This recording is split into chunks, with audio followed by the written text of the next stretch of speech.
Hello po sir, pwede po magtanong. Halimbawa, through in-house financing ko nakuha ang bahay. Gusto ko ito ipasalo. Ano po mga need ko gawin? Sana po matulungan niyo po ako.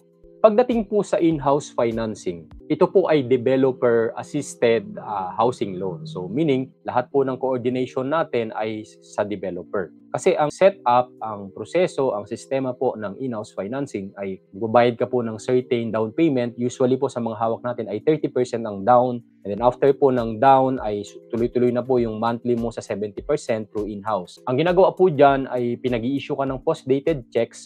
So meaning to say, kung 5 years to pay, times 12, 60 months po yun, mag-issue ka na ng 60 months na cheque. So kung ipapasalo mo to, nakapangalan na sa developer, meron lang yan certain, ibang developer, may policy po sila dun sa transfer, no?